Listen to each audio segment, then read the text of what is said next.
Welcome to the latest episode of Platform. Today we're going to be speaking to Matty Vella. The first time I saw Matty skate was in a UK skate section in 2015 that was filmed and edited by Alex Burston. If you remember UK Skate, they used to be a skate shop and skate park located in Stockport, but it's now closed down. And I just fell in love with his skating straight away. Loved his style and his trick vocabulary. Easy for you to say, vocabulary. It reminded me of kind of Louis Zamora. He's got that short guy style, really good with soyals and backslides and things like sunny days and top soles, much like Louis Zamora. And basically got straight in touch with Alex Burston and was like, you've got to film more sections with this guy. Then he had a section in Alex's video called Manchestuhhh, which was, so good. So much so that I contacted Matty and asked him to come up to Scotland and film a section for the first Wheel Scene video, Primary. And in the space of 2 weekends, I think it was, 2 like wet, wintry weekends in Scotland, he managed to bang out a whole section, which turned out great. I was really happy with it, and we've been in touch ever since. So after that, he got picked up by UST Skates, then Blade Life Clothing, and most recently BHC Wheels. So he's been racking up the sponsors, been putting out an absolute ton of promos for Kaiser and USD and Undercover, and then actually I think it was just USD and Kaiser. Yeah, he did one for the aluminium frames and a couple of USD promos, and he's just put out a BHC Wheels section a couple of months ago, or a month ago, can't remember.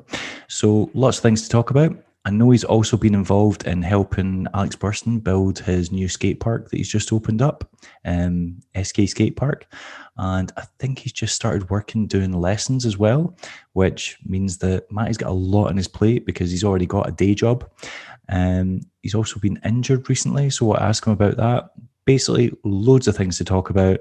Can't wait to get into it. Ask him about the first time we met and see if he remembers it. Basically, tons of stuff to find out, and absolutely love Mike. He's so funny. He's got such a dry, like self-deprecating sense of humor. He is not afraid to make fun of himself, so I'm really looking forward to this. Before that, though, cue the music.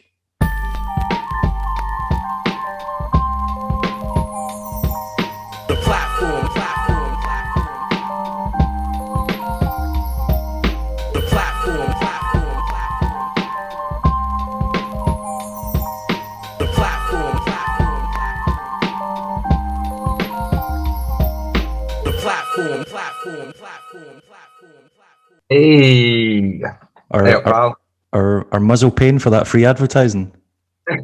Shall we just go like this for the rest of the video? Just so that If you get sellotape, we'll need to cover it up. Get some masking tape. Don't be giving Sam Curry free adverts. Well, I should be doing this like just all the way through, then, shouldn't I? Really? Yeah, that's right. You don't want to upset Greg. You don't want to upset the boss. Yeah. Out, Greg. Yeah, more of that. Right. Now you just need to put some BHC wheels in your eyeballs, stuff a USD skate in your mouth. Job done. I'm fresh out of the wheels, but next time. How are you? What have you been up to today? You been working? Yeah, I'm good. Working in the office, which has been my sort of life for the past like 6 months anyway.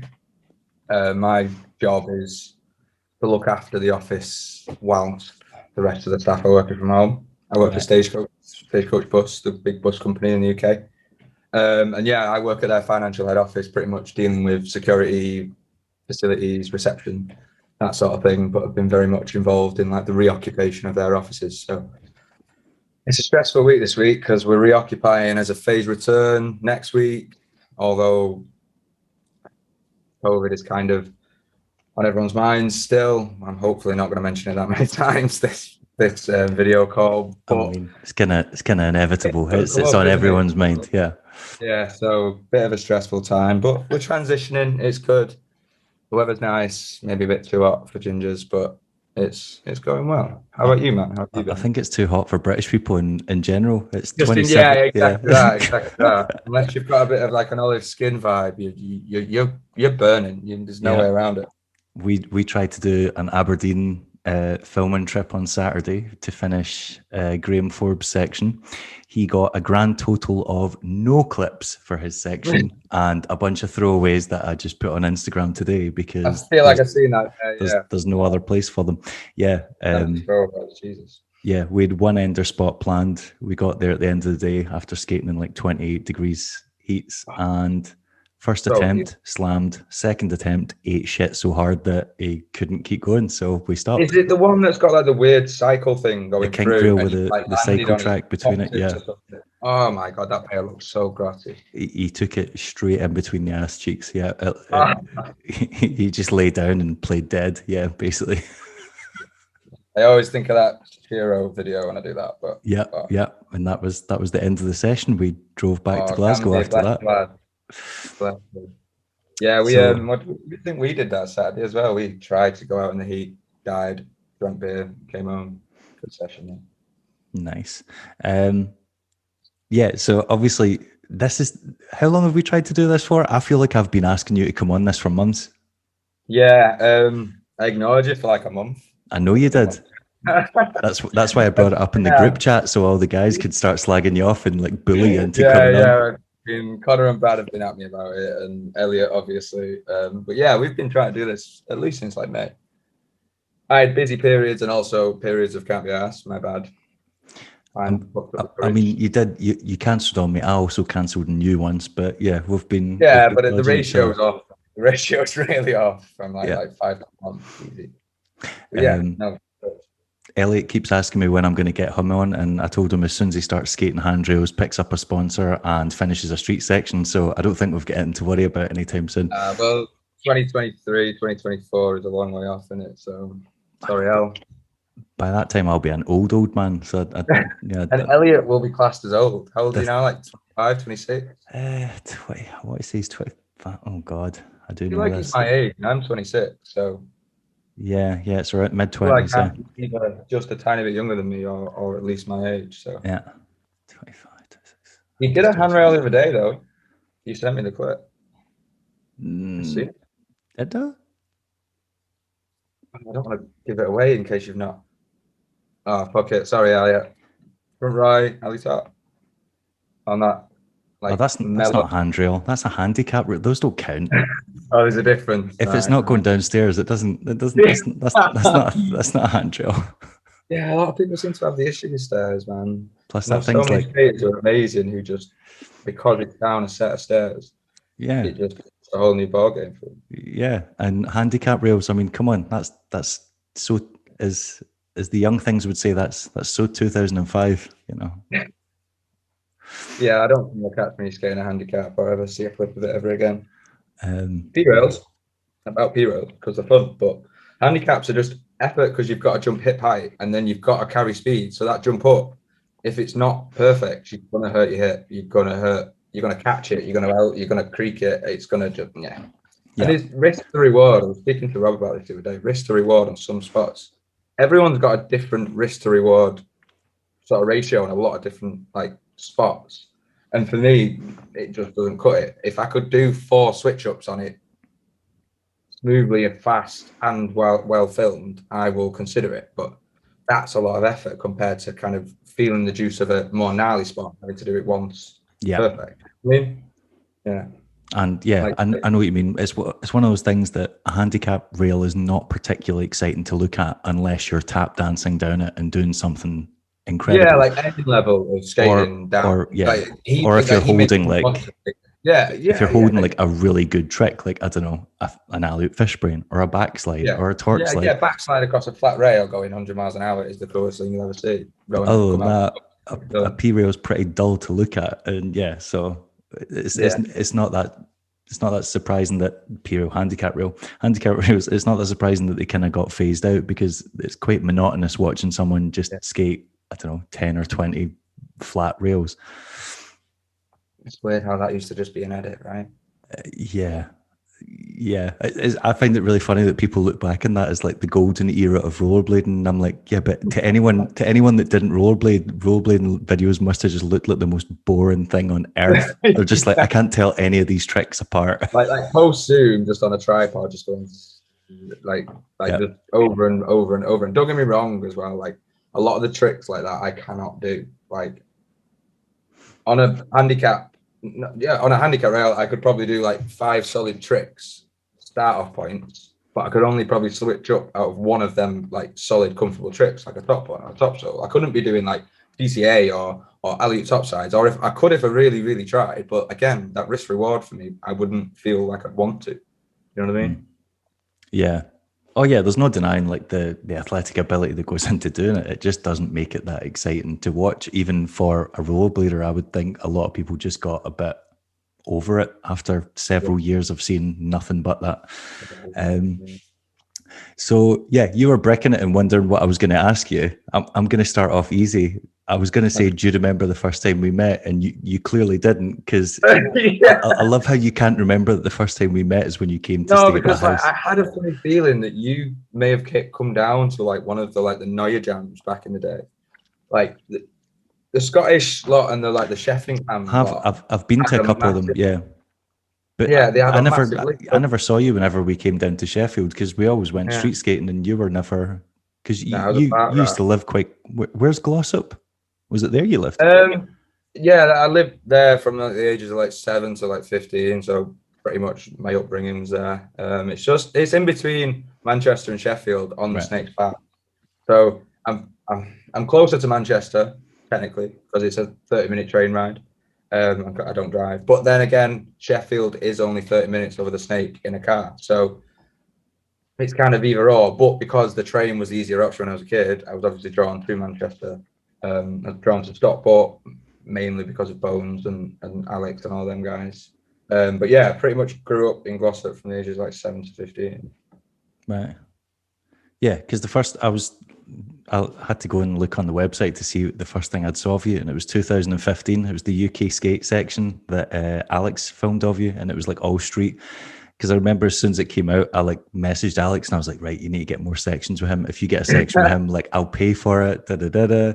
And then nothing happened. And then the Manchester video came out whenever that was, like, I don't know, a couple of years later. And then as soon as that came out, I was like, yeah, I was like, oh, he's right, he's still going. And that's when I messaged you and was like, we've never met. Do you want to come up and stay in Glasgow for a weekend? And you just came up. And looking back on that, that could have been so bad. Like you could have came up and like the first night being like, I fucking hate this guy. And now I'm stuck in his house for the rest of the weekend. And it could have been like... I remember turning up to the, you know what, now we speak about it. I remember turning up to the bus station and my bus on the way up, it broke down in Preston. So I just met this random dude on the bus, like waiting outside the bus on like the fucking motorway, just smoking spliffs and drinking beers with this random Scottish dude, thinking, fuck, my phone's going to die. Dave's going to be at Glasgow interchange and he's just going to go. And I'm just going to be stuck in Glasgow with this really smashed Glaswegian, real smashed pithead guy. But luckily, we got back on the road. You and Elliot picked me up. And then, yeah, we went back to yours and then we skated for like 2 days. And then I came back up again to finish that section, right? Was that primary? Or did we yeah, that was for primary. Yeah, that night we went, we dropped the bags off and just went straight to the pub. And then that was how the weekend went. That could have been quite a good misadventure, though, if I didn't pick you up and then you just ended up going out in the lash with that random guy. You could have just partied it up all weekend. Massive change of events and maybe a turning point. You never know, Dave. Yeah, that could have been a bit mad. Maybe we would have bumped into you in a pub down the strip or something a couple hours later. Yeah, that was crazy. But yeah, that is quite wild, that because you put a lot of trust in the fact that I just was not going to be an absolute weirdo, or worse, a mental patient that was just going to, I don't know, torture you and you come up here. Well, I kind of knew Elliot at that point as well, because similar age, sort of similar, like sharing a lot of the same stuff. He was liking my shit, I was liking his shit. Obviously, relationships build over social media and media in general anyway, especially in rollerblading. So I'd already kind of made that connection on top of the connection with you. That kind of, I was like, oh, fuck it. And I was living at a pub at that point, and it was quite hectic and quite a bit of a mashup part of my life. So I was like, any opportunity to get away from the pub when I've got a weekend off was quite satisfying. Because how old was I when I came up to meet you? I must have been like 20. Yeah, early 20s, yeah. Because when that was like 3 years ago now. Yeah, primary came out 3 years ago, so we must have started filming maybe a year before. So like, yeah, 4 years ago. Yeah. Because I was living at the pub and I was just like, yeah, fuck it. You bought my mega bus up there. I was there, man. It's a good day. Yeah. I've always kind of like looked back on that and thought, I wonder what your impression of that whole experience was, because I can't remember what it must have been the second time that we ended up going out on the last night. Was that right? Yeah, I feel so. Yeah, I feel that's right. Or was it the first time? No, it must have been the first time, because the second time you stayed at Elliot's house. The first time you stayed at mine, Oh, and yeah, my missus and kid went the So it was next that day. first time that Right, kind of okay. Because we had a that was few. yeah, pretty tight. We were just skating all the time, and that was fine. And then on the last night, we all went like out till late at night. Then everyone Yeah. came back to mine, and then you got picked on a little bit for being like the only English guy in the Yeah.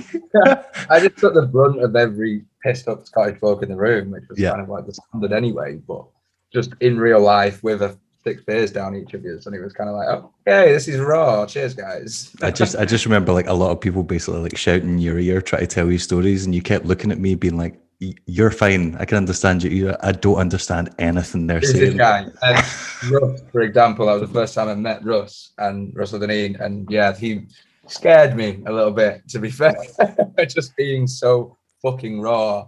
And I think it was the day after he came and skated with us, and he fucking dislocated his shoulder, and he was screaming on that ledge spot outside the river. Clyde, He yeah. tried to pass out the whole thing, and he just fell wrong and just went pop. Oh, and that scared the life out of me, because he just put it back in right in front of my eyes, and I was just a bit like, "Well, this is fucking raw." And I was a little bit hanging. This is a bit much, but yeah, quite a funny weekend. Yeah, he's dislocated his shoulder so many times. I think that's just become common practice. There's a few people like that can just pop it back in their own, and it grosses me out as well, because you think that shouldn't just become a natural thing to do. Yeah, like people say that the muscles around it don't hold it in anymore. Like, I can't get my head around how that doesn't just slot back into a socket that's got grip. You know what I'm saying? Like, they say that the back of your shoulder blade muscles actually hold the front of your shoulder in. So if you lose the actual connecting tendons when you dislocate your shoulder, and that tendon doesn't, or that whatever that is, doesn't recover, you're just going to have a shoulder that just goes every time. Well, that's what they do. Russell had to have surgery on both shoulders, and I know Stephen Johnson's got the same thing going on right now, and he's trying to get, every time it dislocates, he's going to A&E so that it gets logged, so that he gets more of a chance of getting surgery. Of course, yeah, because you've got to kind of back at your own story, kind of what I'm doing with my ankle now. I'm sure we'll touch on it today, but yeah, making sure there's a log, like my physio's logged, my meetings are logged. I've got my own log of everything that's happened up to now. But yeah, we'll get into it. But you've got to be on top of them, or they just won't give it you. Yeah. Plus, and we're not going to mention coronavirus, but because of coronavirus, any hope you had of getting surgery on anything or something you need surgery for is going to get pushed back, because they're like, it's not critical. You know, you can still go about your life with a bum ankle. You know, there's people with cancer and all sorts. You walk around, yes. Do you find stairs difficult? Yes. Don't go upstairs. Walk around. That's the sort of advice I'm like getting in the interim visits that I'm going. So. Yeah. At least you don't live in London, that just seems to absolutely hate any like people with any form of disability, because just everything is like, I've never met a more like disability, like anti-friendly city in my life. Like the amount of times I was on the train or on the underground. Anywhere, if you're limping around, you're stuck. Yeah, there's loads of places the escalators don't work, or they don't have elevators. You're just expected to go up like 20 flights of stairs. What if you're in a wheelchair? You are fucked. Yeah. You ask someone for help, no one's going to help you down there, are they? And strangers in London aren't the friendliest, so it's not like people are going to be like, "Oh yeah, I'll do you a solid, mate." No, that's not going to happen. Yeah. If you're in Glasgow, you'd be all right. Some drunk guy would just end up dragging you up the stairs and probably hurting you more. You might fall down. Yeah, he might end up injuring himself in the process. Yeah, there is that. How long after? So when you came up, you were skating Valos. I remember that, and then you were on those for a while. When did you get on USD? Oh, like years. It feels like quite a couple of years after. So because you've been on them for a while now. You've been on them for at least a couple of years Yeah, now. so the beginning, like the end of 2019 is when I had the conversation with Sam and Right. Croft, and it was following the replacement of Slam Jam at Rampworks. I can't remember what they called it, the Gathering. Yeah. And there was it was set out that it was like round, and then the final was in a different room. So you all did your competitive heats, and then a bunch of us, or like 5, 6, 7 of us, were picked for like the last room, which was the unveiling of this like railed area, loads of boxes, the rainbow rail, stuff like that. Scott riddles and that went down, yeah. And it was me, Joe Harvey, and Tony Hogan, and maybe a few more in the final. I can't remember, but Tony came third, I came second, and Joey Harvey took the win. Was this the one that Tony Hogan was trying to do? Like he was trying to do a bio or a misty or something off the end of a rail. Top soul or soul bio out of that massive rail, and he just kept on landing like full side, and that floor is not soft; it's just poured concrete. As opposed to all those soft floors, yeah. Yeah, well, there you go. Yeah. Wood would have been easier, but I'm telling you, he was slamming against that floor. But yeah, I got for second prize, I got a set of Aeons 72mm. But they were a size smaller. So I contacted the guy who ran Gathering, Dave Bell. I think it was Dave Bell. Yeah.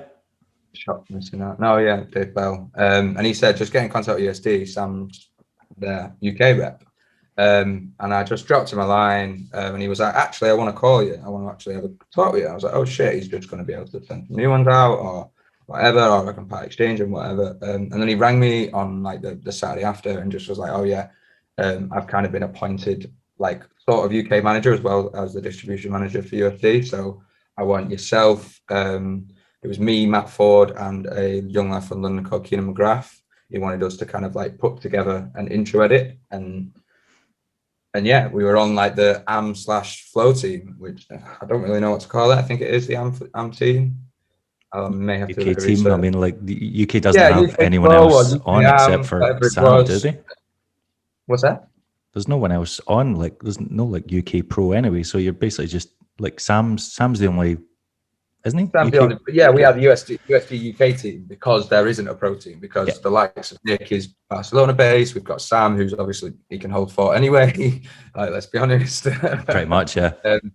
And yeah, he was just like, go out, get some clips, we'll create an intro edit. Unfortunately, Keenan, he was really, really close to the Capital Clash jam at the Bay 66, like the month after, and me and Matt went down, picked up skates, said hello, kind of talked it through with Sam, went out with them all. But for the competition, Keenan like really hurt his back, and that like put him out for like this introduction edit. So it only ended up being me and Matt Ford that put things together.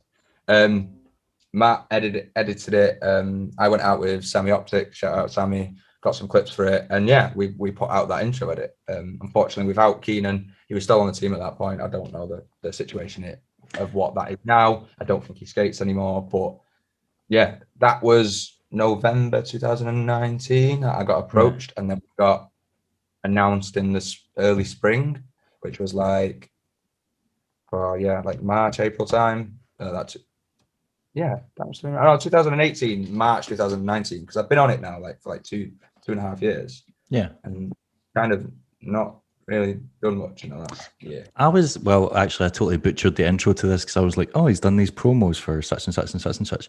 You have, because you did one for the Kaiser, you did one for those Kaiser like metal frames, didn't you? Yeah, well, yeah, like to be fair, like that first year on USD, I really like kept under Sam's nose, was always like trying to be involved with things, and we had a WhatsApp group chat for the USD team, including like Nick and other people like that, and Sam would just put like, right, we've got this product, who wants to do the promo? I would shout up, or Matt would shout up, and the promos flowed because it was about the time that Rob Dalton moved to Manchester, or maybe just after he moved to Manchester, that this all kind of unfolded. And obviously Rob's a wizard with a camera, does it for a job anyway, and we just went out. Probably, I think we made like 3 or 4 promos. We did, yeah, because you did the Sway one, you did those Kaiser frames. I remember you did one for an Aeon as well. Yeah, the Aeon GL LE Green, whatever they were called. I did them at projects, and then I did the Sway one, Chris Farmer one as well. Yeah. racked up a few, and hopefully with a bit more training on my ankle, I'll be picking up another few in the future. But yeah, like it didn't That stop. is quite a lot. Like in the space of 2 years, putting out what, like 4 promos. That is like, I would imagine a company wouldn't be too upset with that. Yeah. And then to be fair, I did that in like the first like 12 months, because anything after September 2020 for me has kind of been, I'll skate when I can, and it wasn't at the forefront of my mind because that was when I had my injury. So like after that, I was like on and off for so much time, and then I tried to have a big stint off, and I kind of came back and back and forth. So yeah, that was all before September 2020. So yeah, it was really juiced to put them out and work on something that wasn't just our standard filming of fisheye, long angle. It was all quite high tech. Yeah. Rob, we were doing things 100 times to make sure it was completely perfect. So that first Kaiser Vellerman, they called it, was a huge success, and then we kind of rolled from there, which was sick. And you've put out tons of social media stuff, and then you and Connor came up. When was that? No, it wasn't last year. It was the year before, and you put a joint park section as well. So on top of all the promos, you have had a lot of stuff out. Yeah, like done quite a few bits with Blade Life. We obviously had Phone Zone, which was such a laugh and just mad, which was real fun to film. And then yeah, like the constant Instagram content I was enjoying doing it for a long time, and I've recently found it hard to put things on because of that injury and mindset of just going, but it's just throwaway, it's just this, it's just that. But yeah, really happy with what I've managed to get out, and just seeing clips here and there, like having a clip in Alex's vanilla piece, that was so sick of Johnny to do. I remember that on the steps. Yeah, that was just mad. Like I didn't expect it. I just kind of thought, he'll send that on Instagram somewhere, and it was actually in the piece that people bought and paid for. And because it was all about like that session vibe that evening, it was just it was dope. It was really, really good to see. And then just having your clips being used on Instagram is kind of cool when you don't post your own, and it's kind of like under a lot of stuff with Blade Life, a lot of stuff with the Manchester crew. When we did the zine, that was fucking full on as well, through lockdown as well, which shout out Owen Peters, he absolutely smashed it completely. That's what I mean. Yeah, there was the Manchester book as well, and then there was loads of like hidden footage that came when you bought the book as well. That you got all these was it links or VR codes or whatever they were. Yeah, like a QR code on every photo. QR code, that's it, not VR code. Always got a copy. I'm thinking of so one of them. We are thinking of dropping them clips in like a section, but to be fair, the ones that I had were already being saved for the BHC section. Right. And I know a lot of other people, like Elliot, a lot of Elliot's stuff were being saved for his promo wheel that we were filming for. And yeah, it's so much rolled into one in that book. It kind of feels almost cheeky to reuse clips again, to say, here's the clips all mashed together. We might even just start drabbing them on the Instagram to kind of get a bit more following back up, because that Manchester page kind of been a bit quiet on mine and Rob's behalf. So it might be a time to start picking it up again. You said you get injured, and did you say September last year? Yeah. How long is that? What happened there? I've just remember you. I just know you've been moaning about your ankle for months. I can't actually place when and where and when it started. If I don't get any vindication, I go for I get my MRI results on the 5th of August. So that is surgery or go away, you're fine. Right.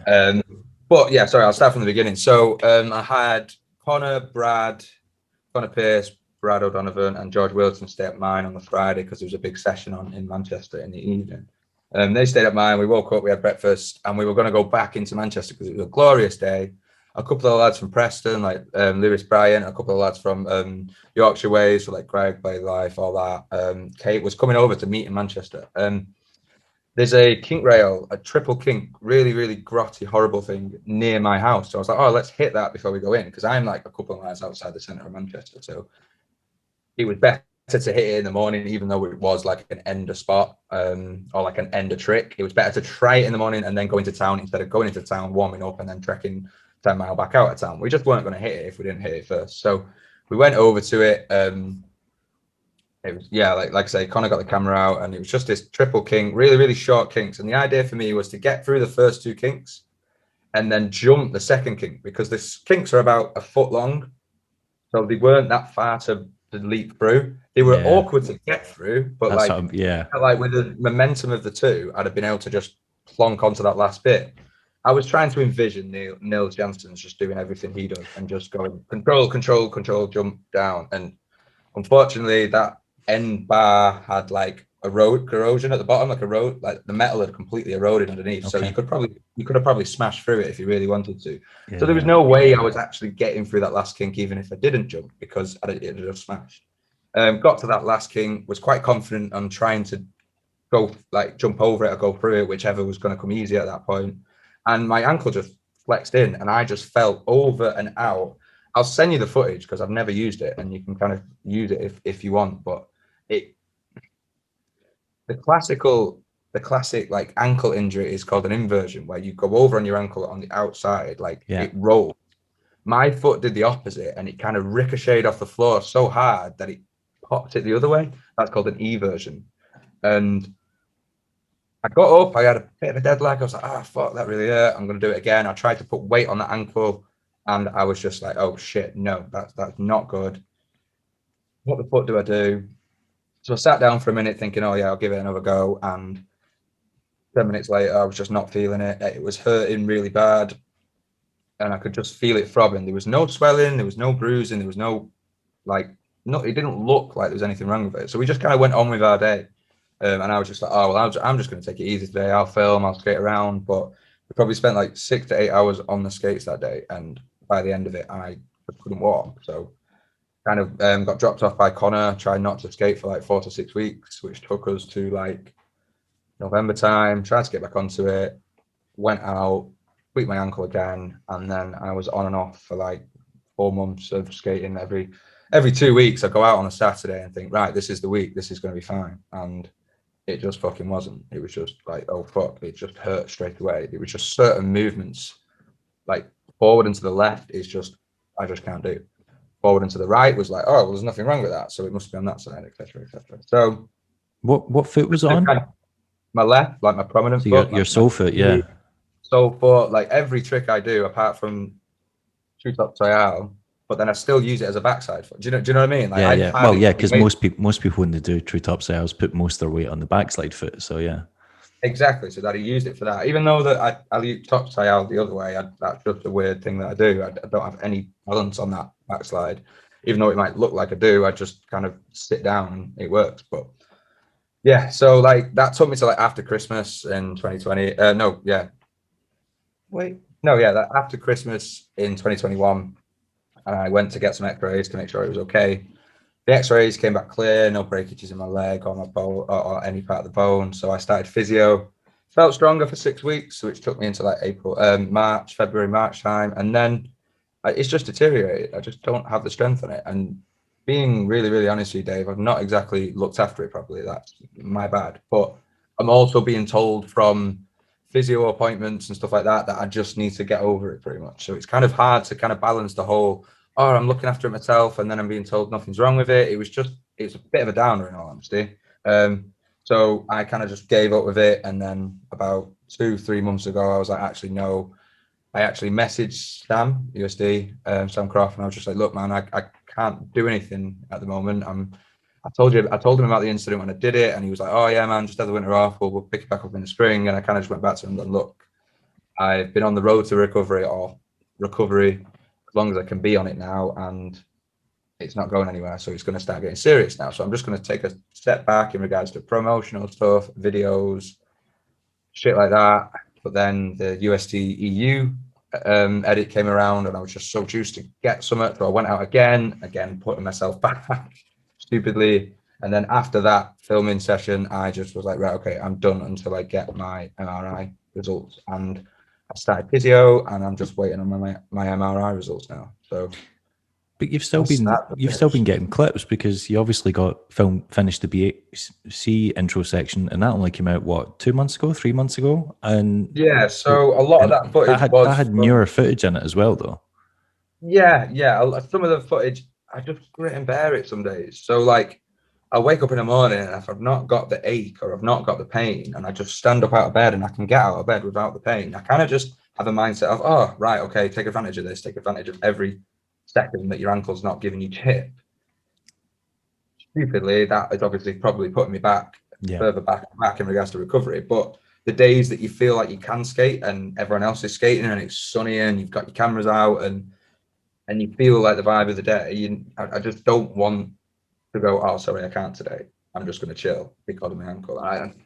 It's that internal battle of sometimes just going, fuck it, I'm just going to skate and see how it is. And I've recently been doing physio and it's been feeling a lot better. Like I say, I'm still waiting for MRI results, but I've been like 2 weeks ago, I did the best trick I've ever done.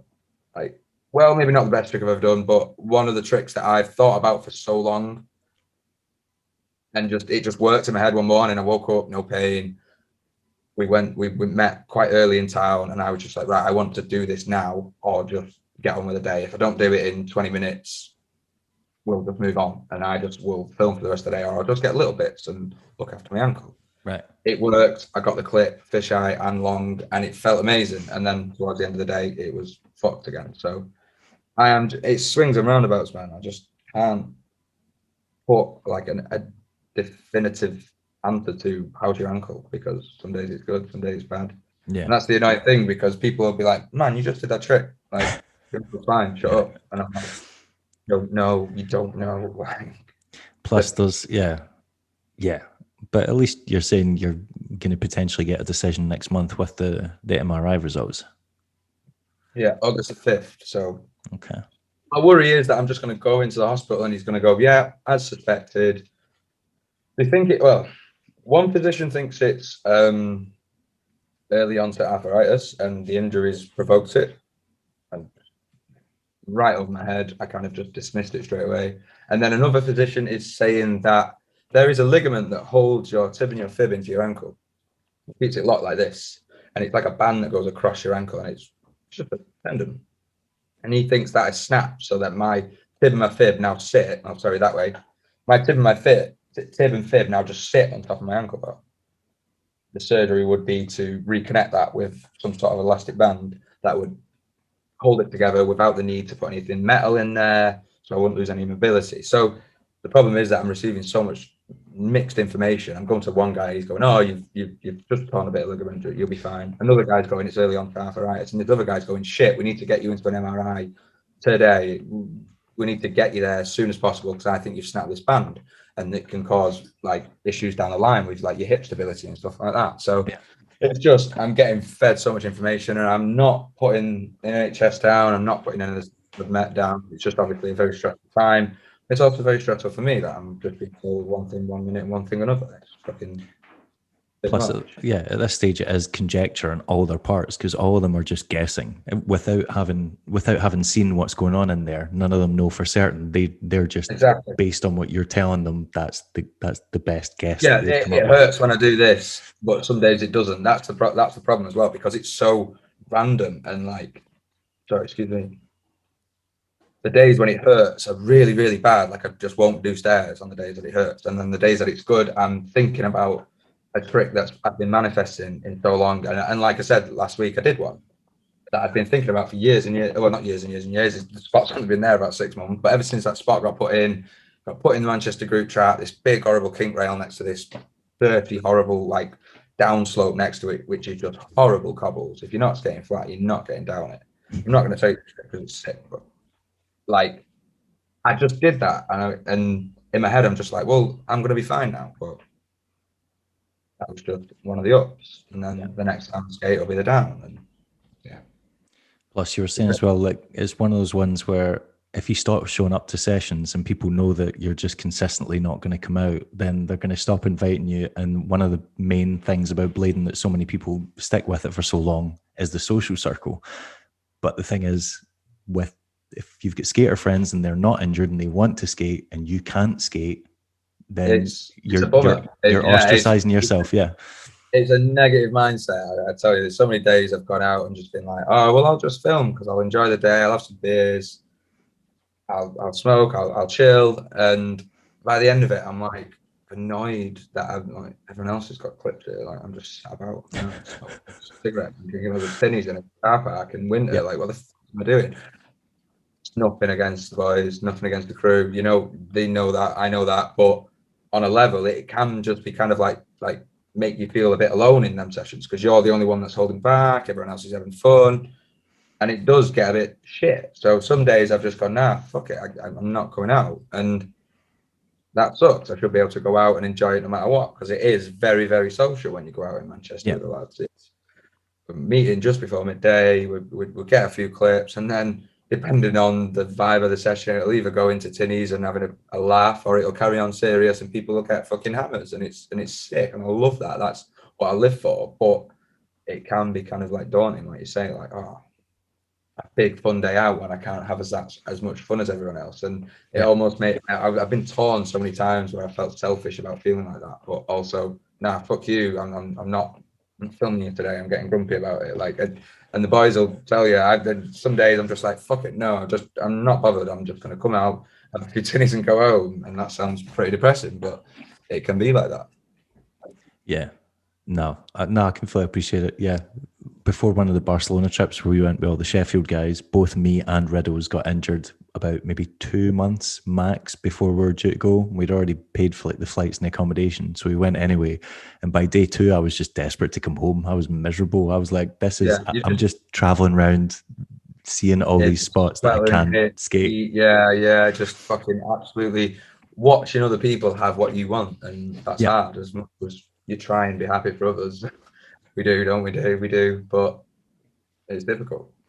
Or even worse was like you'd get to a spot and people are like, oh no, yeah, oh no, and they just wouldn't like step up and try it, and you're like, oh my god, I'd do anything to be in your position right now. Just fucking do it. The ability to just be like, right, I could do even something like quite standard down this, and that feeling of just landing something, feeling solid, and just being able to be a part of it and be appreciated on a selfish level. You're like, just royale it, for the love of God, just royale it. Can someone please? The thing is, I turn down so many opportunities to just do a royale nowadays. I feel like I'm almost becoming a snob with it, which is good in the sense of the stacking of the footage might be less clips, but I know it's good quality. But that I now understand that the odd royale, is so good, even if it's down a short, shitty handrail. We went to a rail that Kaleo put on his story the other day, and Kaleo did like a soul grind with his mask on. Have you seen that clip? I don't think so. It's so fucked. Like, publicly, his like mascot is like this white dog. Right. I know that. Yeah. And he has a mask that he wears, like just to take photos and stuff like that. But he wanted to do a trick in it, and he's got eye cuts out with a really, really, really small eye cuts, and he does this soul, and he does a soul down it with this mask on. It's absolutely pissed. I think I've got the clip. I'll send you that as well. It's so good. Yikes. Okay. But I just did a royale down it, and because I was in a good mindset that day, I was like, I've not done one of them in so long, and it just feels so good to just do that. Like, it's nothing compared to what I know I'm capable of on a good day, but just to be able to do it is just the dream, isn't it? Yeah. Going slightly back, I was really surprised when you got on USD, because obviously I didn't realize you had any like contact. No, just because I didn't shut up. I didn't realize you had any contact with Sam, and obviously I knew when Sam took over. I was thinking if you were going to get sponsored by anyone, you would have get sponsored by Razors, because logically it makes the most sense, because you're really good mates with Alex Burston. He's obviously been like promoting you over the years, like filming sections of you, try to get your name out there. How did that never come up in conversation between you and Al? I don't know. Or did it come up in conversation and you just didn't want to try the skates? I think it did, and I tried his skates, like the Burston Pro model, and I got a few clips in them in the MCR video, and I was getting on with them, but I was skating the smaller size shell, and I have this problem with so many skates where I'm like at the edge of the small one, or the big one feels like a fucking yacht, and there's just no point in me even trying it. So the 7/8 Razors burn them, but like that size 6, I was like, oh, this feels good. But after a while, my feet would just deteriorate in them. So I'd do like a 2-hour session, and they just weren't feeling right. So like, even though the conversation had sort of like, Alex is just so supportive, man. It's unreal. But like, as the conversations kind of like evolved, he was like, "Well, if you like them, let's have the chat. Let's put you in contact, etc., etc." But I kind of had already made the decision that that wasn't what I wanted, because I didn't want to rep a sponsorship or a company that I didn't enjoy riding the skates. Okay. So it kind of just was mentioned a few times, like, oh, you'd kill it on the Razors team, blah blah blah, or yeah, why didn't you try it? And me going, yeah, that'd be a cool idea. And then like a week later, I'd be back on my Velo. So it was kind of like, and we'd have the laugh of like, oh, well, that's not going to happen, is it? Then it's like, no, it's not. It's like, I'm sure if the skate worked for me, I'd have pushed it more. I don't even think Alex would have had to mention it. I think I would have just been like, right, I'm ready. This is what I want. This is what, because that's, as much as it sounds cringe and silly, it's the childhood dream to ride for a company that you've looked up to for years anyway. So it would have been match made in heaven for me, but unfortunately the boot didn't work. So, and that was when I made the shift from Velo to USD, because I was skating USD for a couple of years before Sam approached me, and that was one of his points. Like, I know you like the Aeon, you look good in the Aeon, let's give it a go. And it was more natural. I was already riding the skate, I was already enjoying the skate, I was already after the more of the Aeons on the UK blade trade. So it was kind of like, it just worked, even though the Razors one didn't, which in hindsight I'm happy with. But yeah, it could have been a lot different if the Razor skates were proper. I mean, considering how much shit the brand's been getting the past couple of years from like every pro skater that's left the team, it's probably for the best. You might ended up quitting races. Yeah. Which would have made shit awkward with Alex. Imagine going to hang out with Alex, like, yeah, man, I'm done. Like, I don't want to be in the team anymore. Alex is a loyal man, and he's done enough to not be involved in that conversation, I think. But oh no, absolutely. Razors as a brand. Sorry, yeah, Razors as a brand have obviously made some bad decisions in the past few years, and I'm not saying the brands I rep or any other brands are making absolutely the best decision in the world, but Razors have very obviously made some wrong ones. So, and that has become not like a boycott, because that's a silly way to put it, but like not at all. But it's like tarnished a reputation that they spent a lot of years kind of creating with the various teams they had over the years, and the videos and the image that they portrayed, and it just feels like it's kind of there's a tint to it weakened its old image. Yeah.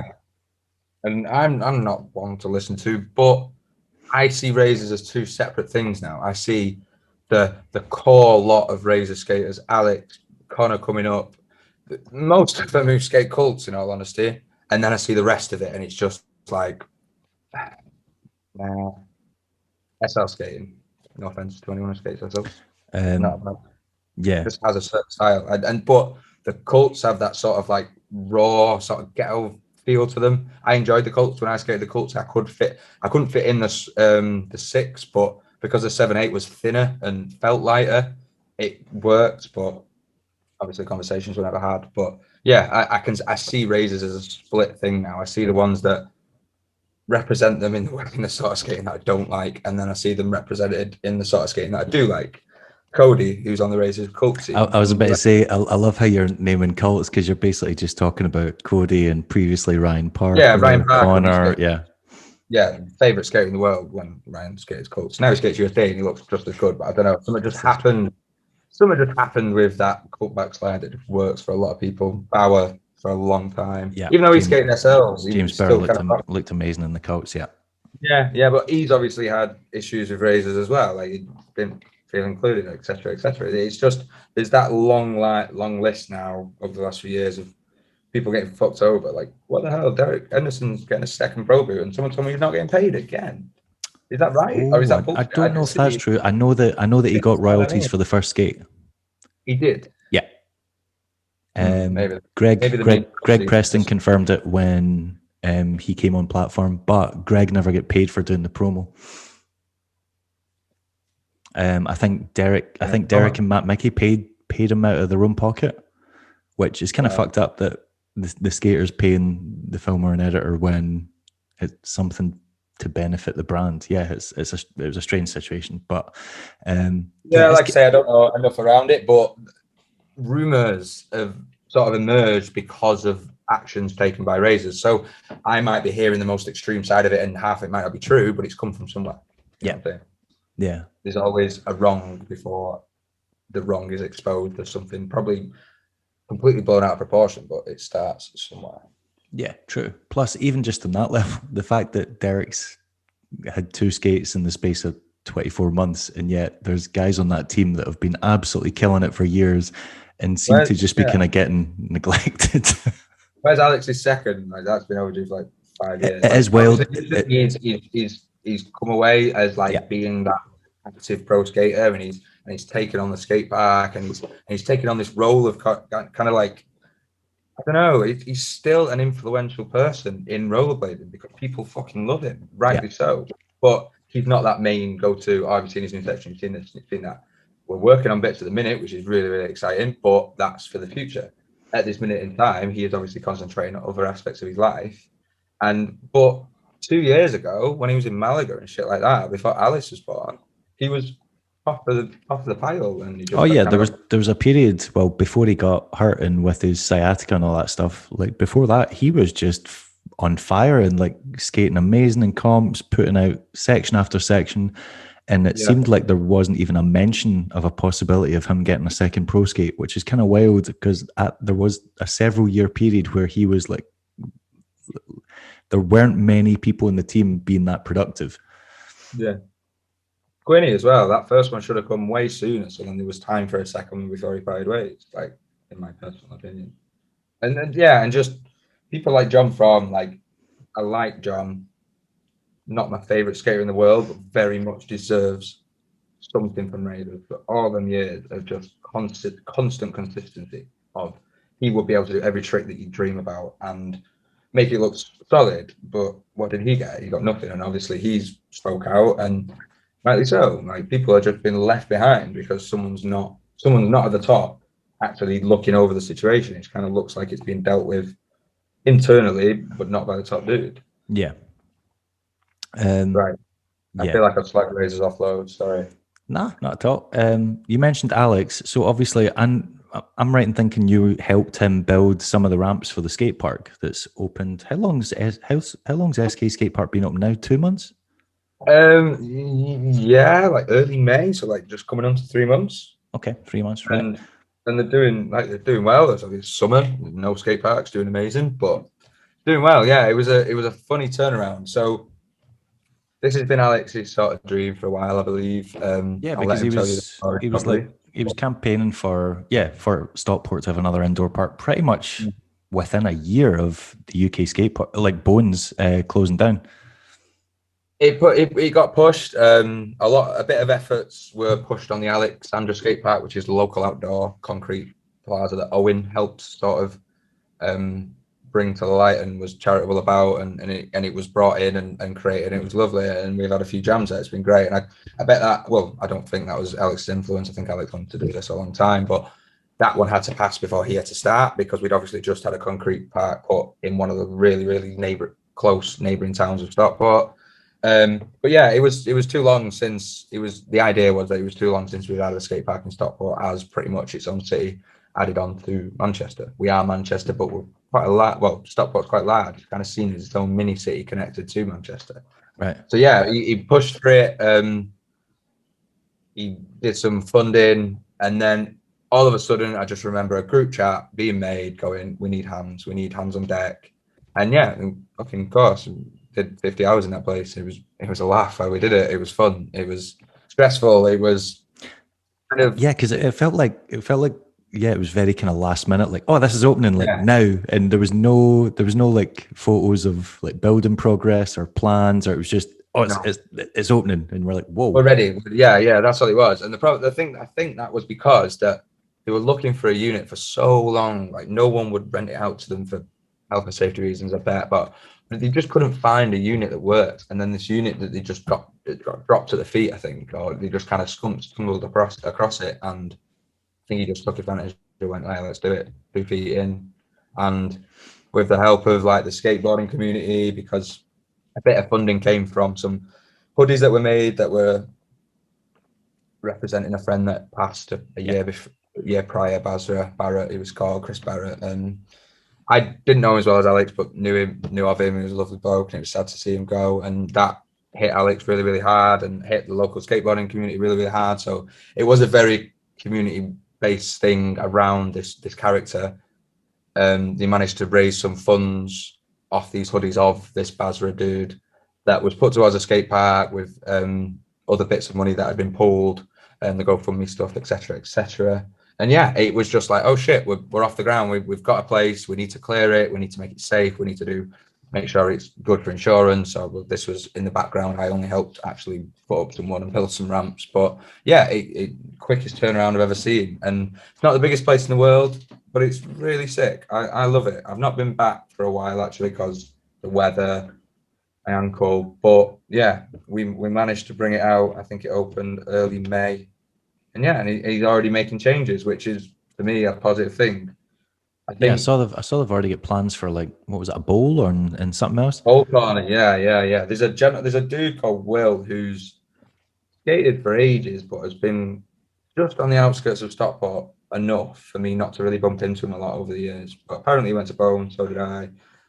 Kind of recognise him, kind of don't. But he's a joiner, and he was very much heavily involved in it, and then has been kind of appointed head joiner of the skate park, head builder, head dude who's going to look after it, maintain it, make sure the ramps are good, etc. And he's kind of helping that sort of restructure come along, which is really, really nice. We had like a big vert wall at the bottom of the boxes. Oh, I don't know if it was just too close, man. It was just it looked dangerously close. Yeah.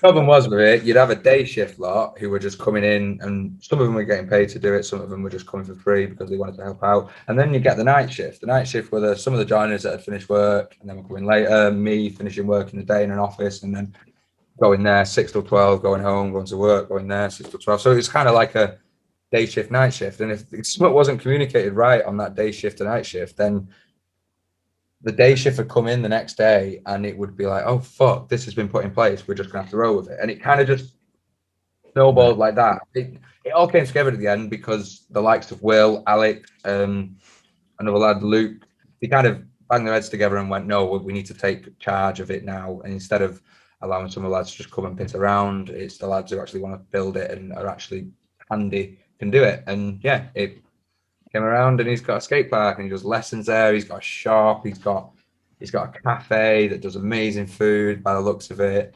And yeah, he's bringing a bar in, and he's ready for winter, it seems, because that's when it's going to be the busiest for him, isn't it? I think that's the main one. If you can just, a skate park, if you can just survive that first summer, then it can only get better, because once the weather starts to turn, people are going to head back indoors, and that's when, you see whether or not it's a viable business or not.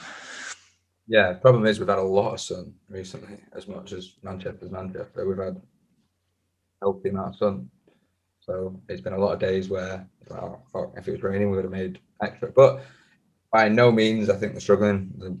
They sound like they're doing everything right, paying bills and keeping it alive and afloat, surviving till winter and onwards and upwards, man. Really, really proud of him. He's done really well. Nice. Sounds good. And am I right in thinking you've just got like an extra, like a second job or whatever, or an evening job doing? Because I saw Laura put up a post saying like, welcome to the team or whatever. And then I saw that you've been advertising lessons at, what's that place called? The Pump Cage? Is that what it's called? Yeah, Pump Cage, Project Cage. Yeah, the one under the ring road in Manchester. So yeah, so I work a 40-hour-a-week job in an office, facilities, reception, security, that sort of thing. And then Monday nights, I coach a group session at Project, which is a skate park under the bridge. And I don't know, man. Is it rollerblades that you coach? Yeah, I coach quads and rollerblading on that evening session. So it's 7 till 9 on a Monday evening, every evening. And 45 people come every week. And it's fucking sick. That's a lot. That's amazing, right? And I'll be very, very honest with you. It's majority quads, but there's a good 10, 15 rollerbladers I've never seen before in my life. And all these quad skaters have picked it up through lockdown and stuck with it, or they've come away from roller derby and started doing skate parks, because roller derby is classed as a team sport and you couldn't do it over COVID times, etc., etc. Skating is classed as an individual sport, an individual exercise, so it's kind of more viable for a lot of people at that time. So it's kind of just brought back that vibe of Manchester back, like rolling wise. Like, Plus, skates are like I don't really care if someone's on quads or on rollerblades. Like the fact is, it's more yeah. people paying entry into a skate park, so it's keeping the skate park open regardless. Keeping the Yeah, skate park open regardless. There's 40 to 45 people there. And I've been dabbling in a bit of quad skating. It's kind of fun, kind of scary. No ankle support, so it's probably a bad time to do yeah, it. yeah. That's not a good Yeah, idea. and trying to speak to quad skaters and trying to explain to them, no, you need something there. Just don't get a pair of Vans or a pair of Convis and stick some wheels on it. You need something there. Or what they've started to do now to convert shoes into quads is put like a carbon fiber footbed in underneath or in your sole. So they cut out the back of the sole, you Right. slide this carbon footprint thing in, and that's what you drill into. It kind of gives it a bit more stability, but there is people who just literally have quads attached to shoes, and it's I didn't think so that was scary. as much of a thing. I thought that was just like a novelty. I thought most people were buying like made, like made I for think, purpose well, skates, like Moxie for skates our and stuff scene, like that. it's like 50-50 for our scene. You see a lot of the. I feel like it's like a DIY vibe. It's like a scene in itself. Yeah, it's got Having a this pair kind of of like Vans punk rock kind of like yeah, aesthetic yeah, to it at the minute. Yeah. yeah. Well, the closest that some people can get to that sort of vibe, anyway. That's no dig because that's just what it is. But yeah, it's been going really well. And then yeah, I do private one-to-one sessions inline only at Greystone, which is the new skate park. I want to call it a skate park. It's more of a facility. It's got like a parkour area, trampoline area, massive like indoor snow down ramp, which is just pretty Yeah, much it a looks foam pit. huge and it's got like It's really it's like it's the got a facility bar is as well. Is amazing. that right? Yeah. The owners own loads of property in France and do like skiing resorts, stuff like that. So this is their off-season sort of play, if you like, but they've just kind of made it into something that's so good that like Red Bull are involved, GB Olympics are involved, stuff like that. So it's really, really doing well. So yeah, I've just kind of taken on the role as the inline skater there. Obviously, Lemon, Laura, was doing the inline skating. She broke a toe, had to take a step back, and then came back to it, and then broke a patella, like a kneecap. It just snapped it straight in half, like 2-3 weeks after recovering from a How toe, does bless her. how does that happen? I have no idea. I think she was skateboarding because she works there like on reception on the bar, stuff like that. And then she Right. started doing like the coaching or like the school like trips that happen there. She's like doing really well for herself there. She sounds like she's really enjoying it as well. But obviously injury has stopped her doing the coaching side. So she's Yeah. picked up more shift work. Kneecap And sounds then that bad. yeah, like she was in one of them like straight leg casts for ages. Not an actual cast, but the ones that kind of brace your leg. Right. She said she has so much muscle, like it's quite a depressing thing, isn't it? Just watching your leg deteriorate in a cast or Yeah. a deport. It's not good. She had a hard time with it, but she's slowly picking it back up. But I'm still currently doing the inline sessions there, so it's good. It's tiring because of my other job, but the That's idea what I was gonna is say. Why are you doing why are you taking on these like you've already got a full-time job that pays the bills, yeah, that pays the mortgage. yeah, Why are you like spreading yourself so thin doing these extra things? yeah. The other job covers me like I'm so cushy, like. Yeah, it just covers me well. Like I don't get paid bad at my other job. It's not like I'm chasing money. But I had like a moment in my job about 2-3 months ago where I just kind of snapped, had a bit of a breakdown mentally, and I just kind of went, no, I'm not fucking doing it ever again. I'm not going back to work. And I just pretty much applied for every skate park in the Northwest and applied for every postman job in the Northwest and was like, fuck it, I'm going to teach skating and be a postie. And that is Um, still the dream today, Dave. we'll see how you feel about that when winter kicks in and you're walking about in a Yeah, pair of like little shorts delivering fucking loving rough it right ass. now, man. Taking a Yeah. chill and every bench they walk past, I would be as well. But yeah, that was the kind of like dream to pull away from this like office management job that I've got. I've done 5 years in offices and it's fucking killing me. I don't know how people do it. I'm just a fake version of me showing up to work. Very, very customer service. I'm Brad and Connor so call it customer service Vella. I'm just, "Good morning, sir, how are you?" I'm just towards the end of it, and yeah, lockdown hasn't helped because obviously everyone started working from home, which can be a stress for people, cannot be a stress. But I've had it the opposite way around, where I'm just sat in this 500-man office on my own, pulling my hair out, trying to do the most minuscule jobs to keep a business running that I don't really care about. So yeah, the And idea is by the end of the year to pick up a part-time job, and the part-time job and my coaching job should cover me bills wise. So yeah. become a pro skater and get loads of money.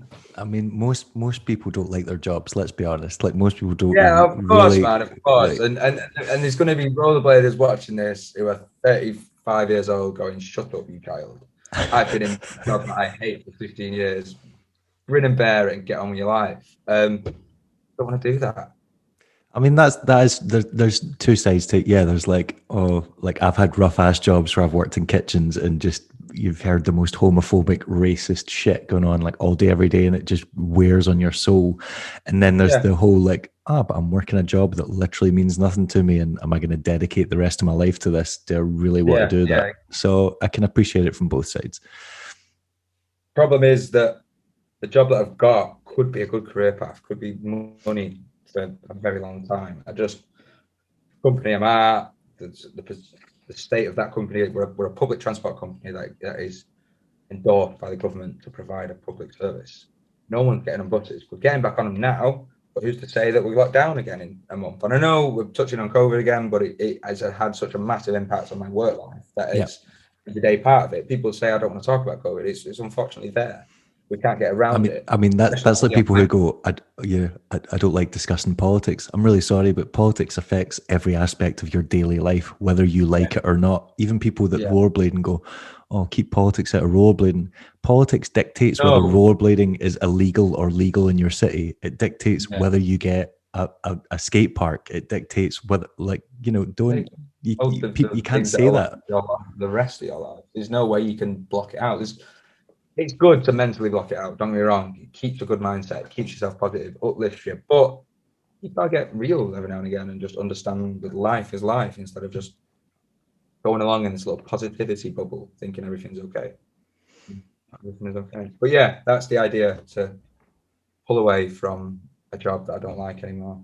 Okay. And do work that I enjoy.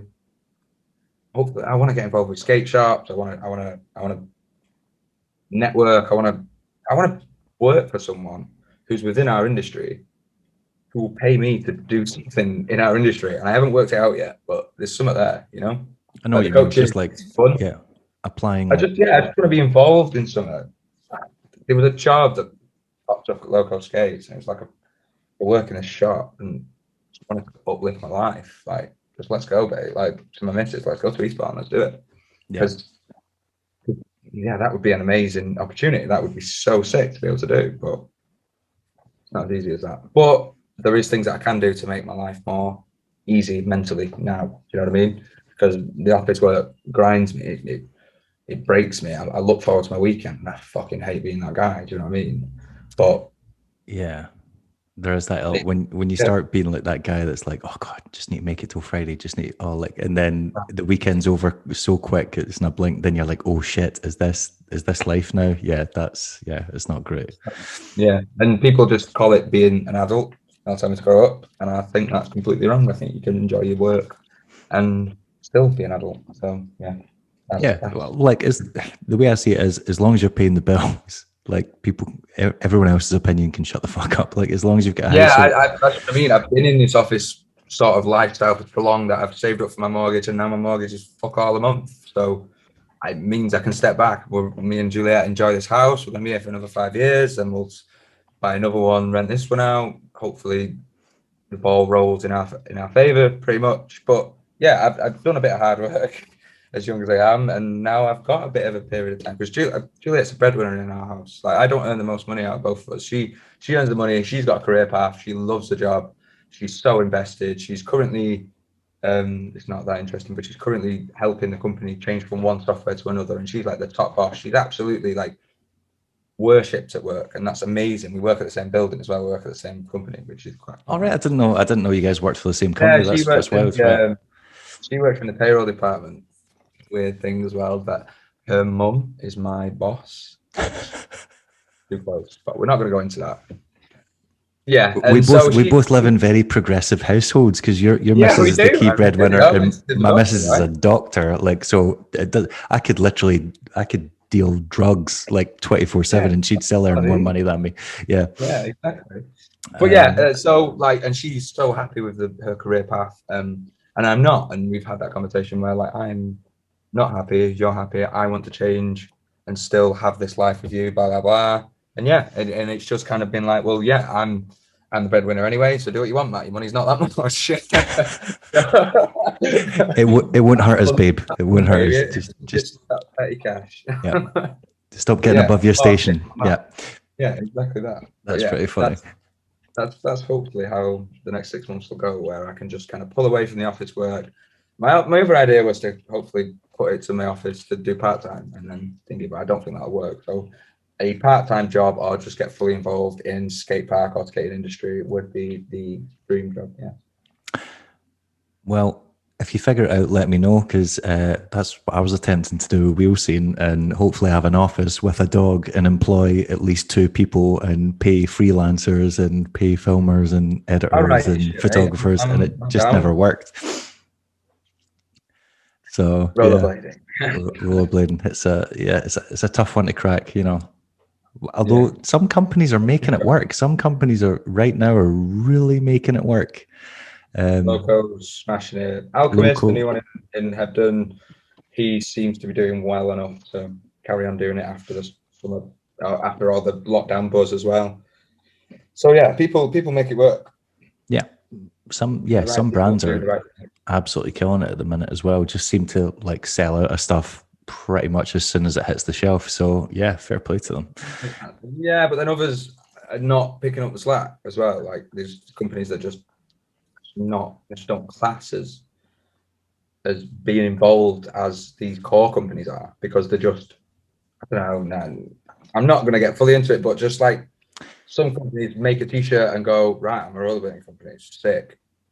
True. No, there is that big divide, but there's no middle ground of people kind of just doing as much as they can. There's like the people who are really, really core to it and have a lot of involvement and investment into it, and then there's the other side that people are just making a few t-shirts, and some of them I dig because of who they are and I want to support, etc. But the other people that I don't know or not fond of, I'm just like, well, you're just another t-shirt company. So yeah, there's a fine line. Well, there's not a fine line. That's what I'm trying to say. There's the people that do enough, and there's people that don't.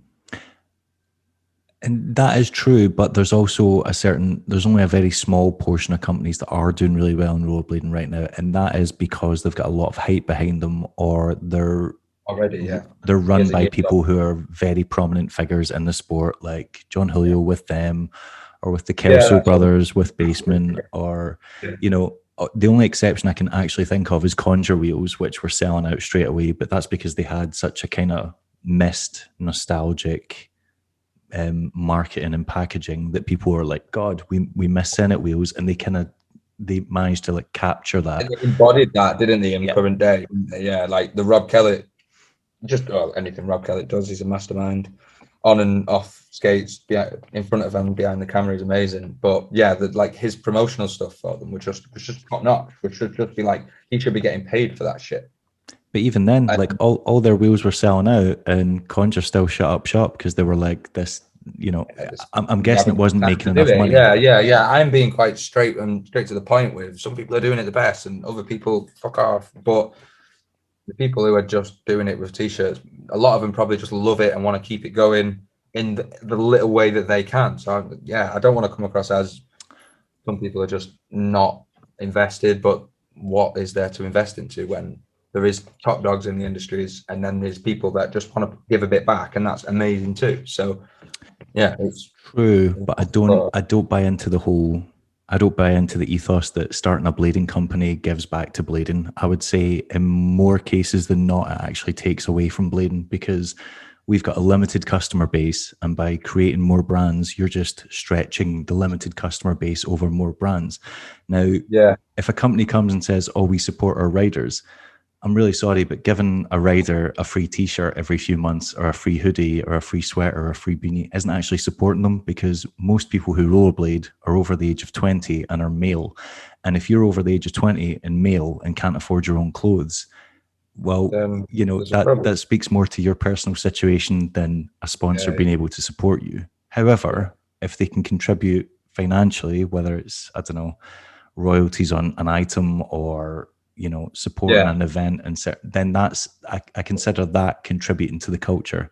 But just making stuff and giving a select amount of people some free stuff isn't contributing fuck all. It doesn't help blading in any way. Yeah. Like if you're not even another level of it, if you're not creating content, not even like actually physically giving back, like that community thing that them's doing, that is fucking amazing, isn't it? Yeah. It's just so next level. It's the, and how clever is John Dulo for thinking of that? It's just so fucking. It just makes you want to support it. It just makes you want to go.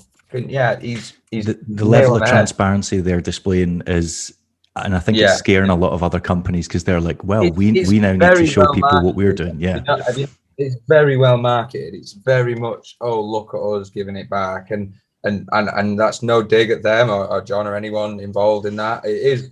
They are marketing it so well that it makes you think, wow, I'm proud to be able to support that. It's a very, very clever and if they're giving stuff back, like hell yeah, they should like shout it from the rooftops and get some, white knight status and get exactly. It is worth like remembering that John Julio's been involved with a lot more companies that have failed than have succeeded. So like he was in England died. He did like Runners Project backpacks, they died. Dyna, it died. Like Synergy Bearings, so what I will say for John is that's all before my time, but I get where you're coming from in the sense. But it's not about like it's not like it's not about like all the failed companies. It's about the one company you do that succeeds, and them seems to be the one company that he's doing that's absolutely killing it. So fair enough. Yeah. Touching on the point of creating media and stuff like that, I just think, if you're going to have a brand that's involved in rollerblading, then I want to see what that brand stands for on a media platform.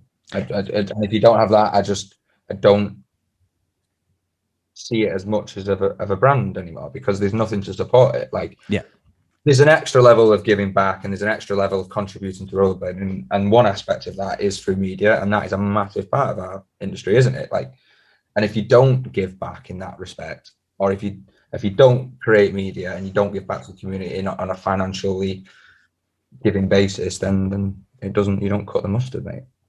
It's kind of, that is one thing I'll definitely agree with you on. It's kind of surprising how many brands, like these fake ass companies that aren't actually like registered or like or pay any taxes, but it's kind of crazy how many like rollerblading companies that are out there that don't create any content.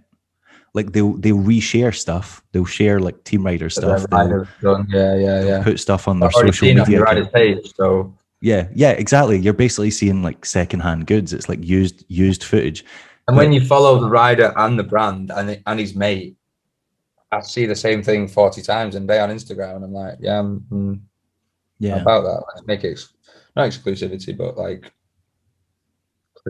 10 people. Yeah, I know what you mean. Yeah, it is quite surprising considering how creative the pursuit of blading is. How like there are quite a lot of brands that just don't put out not even like full length videos, but like I don't know, just regular like sections or montages or promos or promos for drops of clothing. That should be a standard, I personally believe. Like, or at least a couple of bits from each rider. I know that every time there's a drop for Greg, I physically go, right, okay, send me the gear, and then I'm going to go out and get something and get back to it. That's obviously not been the most consistent side of my skating recently because of injury, but that is just an unwritten agreement between me and Greg and the rest of the dudes on Blade Life. And Blade Life team's fucking huge. It's like massive in Europe. Like Carlos Bernal, Michael Prado, all these are just huge names, and people are drawn to that because they're like, oh, they're going to drop some clips off that drop. Yeah. You know what I mean? Oh yeah, they've built like a solid following, and it's been very organic. It has just been, they've just traveled about, met people, made these relationships. And I stayed with the Heat on Skate guys, and that was just so amazing. Like just completely mad. Like I forgot about that. Yeah, you were in Poland like with Bobi Spassov and Greg and all those guys. Yeah. First met Bobby, character and a half. What was that trip like? Because like weirdly, I've had since the last like winter clash, like the proper winter clash everyone went to. Obviously had Bobby on the podcast, and I've spoke to him a few times. Just like he's just like randomly phoned me, and we've spoke on the phone. And I get along with him really, but like he's got a very dry sense of humor, and I think he's really funny. I don't know. I kind of like my mindset when going to meet him was, fuck, this is like celebrity, because I really dig this shit. So it was kind of took a few days to get used to, and then one day he asked me to make him a brew, and he asked for a couple of sugars in it, and I put salt in it, and it kind of broke the ice. and it just kind of, it was just mint from there. I got a bit of the banter of Bobi, which was nice to have, because he's a dick when he wants to be, and I love that out of a person. Yeah. Like, if you can give me a bit of grief back, I'm gonna get on with it a lot easier. If you don't give me nothing, it's gonna be very hard for me to vibe off it. But yeah, I kind of got a bit out of him from that coffee. Just spat it back out. I'm like, what the fuck? Like, it was just so good, and it kind of broke the ice for me a bit, because I was just Greg's mate who he'd brought on. I was brand new to the team. He doesn't want anyone else on the team. He didn't want anyone else on the team from the UK at the time. So I kind of felt like, oh shit, man, like, I'm a bit younger than all these dudes. I've watched Francis skating for years. Michael Witzeman, I was friends with him, so that was a nice sort of familiar face through Connor and stuff like that. But yeah, like going on a trip with Bobi and like watching Bobi perform the shit that he does, it was just like mesmerizing. It was crazy. I wanted to be quiet on clips, which I was like, oh, that's stupid. But then going older, I'm like, I remember you telling me that. Yeah, he was attempting something. He was like, shh, like I need to concentrate. Yeah. Like, sorry, I was like, no, don't be silly. But then as you get older, you do realize like that for Bobi, it's all or nothing. It's that is it. So like that is his job. It's not a job for me. I can have a laugh around it and not take it fully seriously as Bobi, because he's a professional. I'm not. I'm a semi-pro, and that's where I aspire to be, and that's what I want to be. That's another reason I'm coming away from office life, is to go put more into skating. I can, with the energy and the time that I will have away from an office lifestyle, I'll be able to put more in and hopefully look after my body a bit better. But yeah, just being able to see that with Bobi was something else, man. It was something else. Cool. We mentioned your BHC section came out recently. How did you get on BHC? Was that through Alex? Nah. Or no? Actually. What? Nah. Right. So because they're very, very selective about who gets on, and like they don't just like shove people on the team for no reason. Maybe I've just like spoke too soon there. Like Alex has always said, I'll have the words with treble. We'll talk. And I've always been like, yeah, sick. But I've never been one to ask for that sort of sponsorship. I'll never ask for a sponsorship. I don't think it's right. I think if someone wants you to represent their brand, that's an honor, and that's you're chosen to do so. I think that's how it should be. I guess on a different level, and it's professional. If you come away from being a professional for a certain brand and you go and pretty much go around the rest of the company, that's completely different. But for me personally, at that moment in time, I was never going to ask. And yeah, so the conversations back and forth with me and Alex were just like, oh yeah, we'll talk about it. There was a break in BHC as well, which was due to personal circumstances, I believe. Yeah. But the way I heard of it was last January 2020, just before lockdown. We're in London again, and me, Rob, like Cheese, we got the train down on Friday night. We got there about 11:30, and had a few beers on the train, but we weren't on the same level as everyone else. Everyone has been out since 5 o'clock after work, and they were all at this sort of like outdoor bar bit. Elliot Stevens was already on there with just everyone. Sam, Bauer, the lot, John, and Mark and his missus were there as well, Mark Treble. And they were the only seats available. They were like, oh, come over to our guys. And Mark had a beer, and he mentioned like, oh, well, we got to know each other. We shook his hand, said hello. Oh, nice to meet you properly, because I'd never actually met him apart from NAS Festival when I was like 15 and off my face. So I was kind of like, I never probably didn't even speak to him since then because I was so embarrassed. But like I was on a level, I had a few beers. I went and said hello. I was like, oh, fucking love your shit, blah, blah, blah. Night progressed. And yeah, he just came to me towards, not the end of the night, but a bit later on in the night. And we're just like, yeah, we fucking love your skate and we've loved it for years. And I was just blown away, like, oh my God, thank you so much. And he was just like, yeah, call me in the morning. We want to talk about the team. And the morning was the Capital Clash Jam. And was it Capital Trash? I don't know, one of the ones. I can't remember. But the next day we got together, we went for a coffee in the morning with Elliot and that, and Mark was there again, and he asked again. And it was funny because I was sat next to Rob on the right hand side, and Mark's here, and I'm chatting like this. Oh yeah, that'd be really nice. Thank you so much. That's great. And then I hear Rob just go, won't remember that in the morning, like just kind of like having me on, like he's gonna fucking forget. And I'm like, well, I'm not gonna say anything. I'm not gonna fucking take it as nothing. I'm just gonna see how it progresses. Let it naturally evolve, blah, blah, blah. And yeah, next day he just came up to me and was like, yo, what's your number? Here's a jacket. Let's go. And yeah, he was like, keep it on the down low up until we drop the edit. And I just went away from that January, stacked till about September, did my ankle, was on and off for a few months, and then carried on stacking on the good days between January till current day. Well, until it was dropped. I can't remember the last clip that I got. The last clip actually might have been... There was no footage of me on the green skate, on the low maxes on that, was there? Just the blacks and the silvers. So yeah, the last clips I got for that were like March time, April time, I think, if not, probably even earlier. I'd have to check when the edit was. Not long. It was a bit of an interim period where I didn't get anything in between for like 5 months, and then I finished it off with some bangers. And then yeah, it kind of just went from there.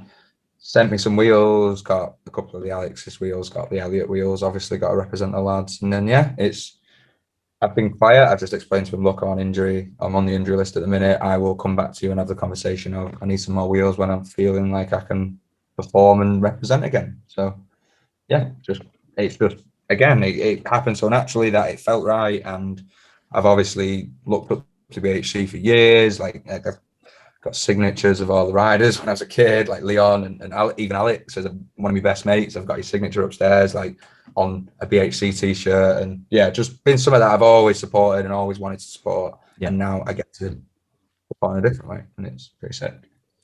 Nice. They've been quite quiet since Elliot's wheel came out, but do you know if they've got any plans to do it soon, or if they've got anything coming out?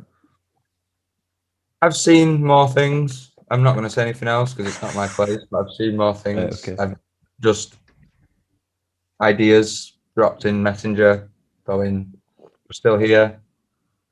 Mark's got a very busy life. Yeah.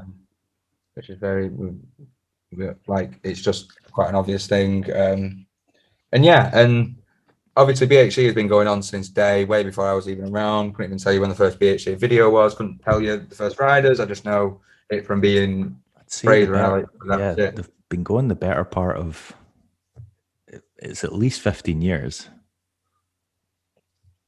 Maybe even longer. I mean, I probably started skating 15 years ago and had no idea, because the first 5 years of my skate life was just stuck at Glossop Skatepark, not understanding anything, not looking at any media, not looking at anything other than concrete and square ledges. So who were like the first skaters you looked up to then? Like who were the first ones you saw? Like Alex and Elliot and Nick. I've got Nick's cuff on a shelf with his name on it somewhere over there. So the people like I now skate with and are on teams with and create more rollerblading content with are the people that I looked up to as kids, but not like online or anything. That's what I mean. I don't mean like seeing them in real life and being like, oh, they're amazing. I mean, like who were the first people you saw? Like, I don't know, from either overseas or just online or in skate videos, and you were like, holy shit! I remember going to be able to do what they can do. You know what? It wasn't as like I had a goal. I had aspirations. I don't even mean like that. I just mean like watching their stuff and going, oh yeah, that's that. I like the look of that. Like Aragon 3 vibe of skating, you know? Aragon, maybe even Aragon 4. Like I remember going to sessions at Bones and being mesmerized by what the Bones Tuesday night TNS skate was just full of hammers every day. Lee Devereaux 540 true top acid in every other week on the same, on different obstacles down at that part. Like it was just fucking mental. So that was a massive aspiration anyway. And then I kind of got pally with a few of the guys, like Mark Lee was in uni there, Johnny Quayle, and that's when I got onto the True Apparel team. That sadly came to an end when they found out about BHC, and it was kind of like I'm being sponsored by their competitors, etc., etc. So we parted ways. They're my boys though, True Apparel, love them to death. Tom Perigo, shout out all of them. It was the time to move on from there, because I had BHC as a wheel sponsor, I had USD as a boot sponsor, I had Blade Life as the main clothing sponsor in my eyes, and I had been for the past year anyway, because I wasn't putting much effort into True Apparel, which they obviously felt. But yeah, like getting to know them lads, they were like, oh, so what do you watch? Like, what's your videos? Oh, did you watch all the old school stuff? And I was like, no idea. Someone was like, oh, you skate like Gonzo. I was like, who the fuck's Gonzo? Like, I have no idea. We all talking. So, and then Jim Akers, who was obviously part of True Lot as well. Shout out Jim. He's over in Vietnam at the minute, traveling around. And he just sent me so much old school stuff like Black Market and all that, so all the Hope stuff, and all the way back to like late 90s. And I kind of did my research then. I was like, right, okay, I understand that this has been going on for such longer. And I found like a new aspiration from it, because all I wanted to do was do a 900 and do a backflip and do hurricane topsoil down the biggest thing that bones. And watching skating from a different aspect, like from a different era even, made it different for me. Like it gave me that new sense of like, oh fuck, this is actually what I want to be like. And then slowly pulled away from park skating and started doing with Alex and stuff like that. And yeah, that's where the I love how I love how you referred to Black Market as an old school video. That's like when I love it when people refer to like Salomons. Yeah, they'll go like Salomons, those old school skates, and I'm like, they were like what? I consider them new school. Yeah, no, that's what I'm gonna do. See more than ever. But like, yeah, exactly that. My old school is your new school. Like it's just it's so wild though. Like it's kind of like getting into blading after like the 90s. I think it's kind of like quite intimidating, because it's like getting into a band when it's already got a massive back catalogue and you're like, well, where the fuck do I start? And because you've heard the most recent album and you're like, oh, I love that, but then you listen to the one before it and you're like, oh, that's a total departure. And then it kind of makes you question whether or not you like the band or just that album. And I think it's kind of the same with skating. Like if you got into it at a certain point and you think, oh, that's what rollerblading is, and that is what it is, because it's so individual. It's, you know, it's whatever it means to you. Exactly. But then you start looking at the past. What if you look at the past and you're like, oh, none of that appeals to me, or like you watch it. Shite, mate. I grew up with all those videos and I loved them, but I've watched some back now from like, I don't know, like early VGs and stuff like that, like video groups, and I'm like, God, I don't remember skating being that slow, and like everyone's like riding around, like going really, really slowly up to obstacles and almost stopping before jumping on, and I'm like, this is not aged well. Yeah. And you still hear people go, oh my God, Hoax 2 is the best video in the world, or this old school video is the best video, better than all your new school pro skaters, and you're like, really? Is that, I mean, still have that mindset. I would say you're not old sport, like But the excitement of it, I would say the excitement of it is almost impossible to recreate. Like nothing will be as exciting as when I watched Hoax 3 for the first time and went, holy shit, people are traveling all over the world rollerblading. That's insane. It'd be in that way. And that was, I got that from the transition from watching park and current skating in 2008, 9, 10, maybe even later, 2011, 12 was probably when I started getting into the media side of it, or watching stuff. And then, see, that's why I took influence from older videos, but for the people who were like, who I was like, thought, oh, that's steezy as fuck, that's stylish, style over everything, Vinnie Minton, Gonzo, people who were small, I kind of related to that build of person anyway, because I'm 5'5" and I'm wider than Connor is tall. Do you know what I mean? Like Connor's skinny rake, isn't he? Like, but he's a bit taller. I'm like Connor. If Connor was squished by like a foot, that would be me. Way about the same. Well, probably way more than him actually, but I'm that sort of stance of a person, so that's what appealed to me, because I could do the sort of things that they were doing. I would understand how they were creating movement, and I could see myself creating that similar movement. So yeah. Now that I think about it, I always like compared you to Louis Zamora, but now that I think about it, you do have a very similar trick vocabulary to Gonzo. Like he loved the porn stars and soyals. I was also thinking, do you think that contributed to your bum ankle? Do you think it was just that one-off kink? Or, because I've noticed that everyone that favors soyals and top soyals and sunny days, more often than not, has ankle problems. But the soyal part of the trick is the opposite ankle. Okay. So if I'm doing a torque sole, I do it on my left foot and I bone the opposite front torque foot.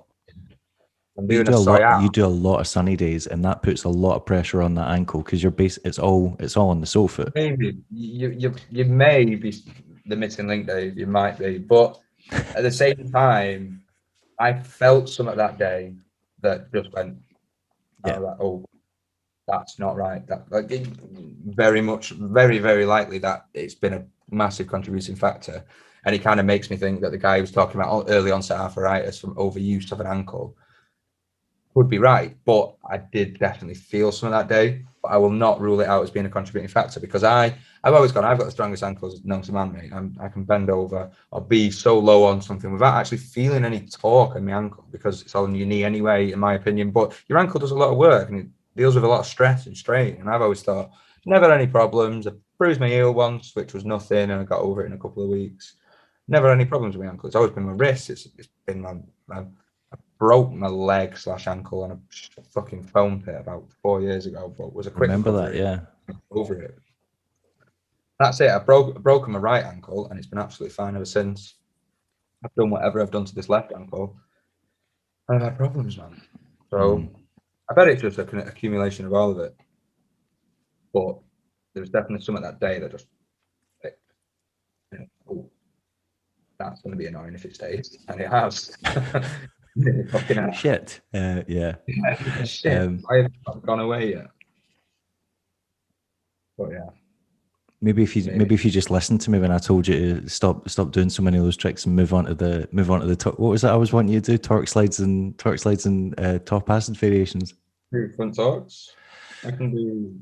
I'm yet to see a torque slide on street. You'll never see it, mate. Don't worry. Why not? You love ledges. You love ledges. Man. Torque slides on ledges. Yeah, like I feel like that'd be easier than a handrail. I mean, you said that you're really into Cody Refner and Ryan Parker. They finesse torque slides on pretty much every ledge they pass. Yeah, but I just ignore the fact that I can't do that trick and then watch their skating. I've lost the backbacks as well. I can front back, but I've lost like the back slides. I can't do it. Okay. Connor's got a solid one, but like because that is like the opposite of doing back torque and front torque, isn't it? Like it's the other way from front side back slide and back slide. I do everything on the same foot. I thought it was the other way. I always thought like, oh, I can't do front torques because I can do back royales. I can't do front fives because I can do royales. You know what I mean? But you don't do them all on the same foot. I do them just like they're the alley oop. I do a torque slide just like it's an alley oop. It's an alley oop backslide. Yeah, it's forward motion instead. You know, because like I'm doing a front torque that way, I'm kind of boning that way with the weight pushing against that way. But on a royale, I can bone forward and still push. I don't know. It just feels different. But yeah, I can front torque on a quarter pipe. That's about it. You'll see it, man. I want to do the Alex trick, the true front five fish brain, or true front five TP. I think that'd be like top one. Oh, right, but he sort of like spins in the way onto the obstacle. Yeah. Yeah, like in spin 360 front five round to top, so like 270 whatever it is. But because I learned the in spins, not like the true palm, but like the in spin. Are you gonna rate me on this? I call it true sav. What do you call it? I just call. I don't buy into that. I just call it back sav. What about true spin front sav? Do you call it an alley unity? Right. Weirdly, I would call it like in spin. I'd call it in spin front sav. Or in spin sav. Yeah. You're wrong with that trick. I'm not going to get into that. I don't buy into that alley unity thing because like when I just remember seeing something in like 1996, 1997. It was Brian Smith and he called it. Jose Cuervo did one and he just did like a front side alley unity, and Brian Smith was like, "Oh, it's a Savannah," and I was like, "Then it's a Savannah." If Brian Smith says it's a Savannah, that's all I need to like. You cannot convince me otherwise from this moment no other way now. Well, no one's been able to. I've learned that trick. So front five is just opening up your legs and doing it that way. So you'll see it, man. I would say spinning into the front five's easier than spinning into this. Like you know how much I love unity grinds, but I'd definitely prefer spinning that way into a farv than into a sav. It's because it's the same way as a true pawn. Right, okay. Do that in my sleep. I just spin and I'm there and I'm like, sick, right? This is a trick that I can do. Yeah. It's just literally a spin. And because I front Savannah or whatever you call it that way anyway, if I was spinning the other way, just locking into it, that's natural anyway. So it just came first. But yeah, that's the next one is. Yeah. But I hear I'll get there.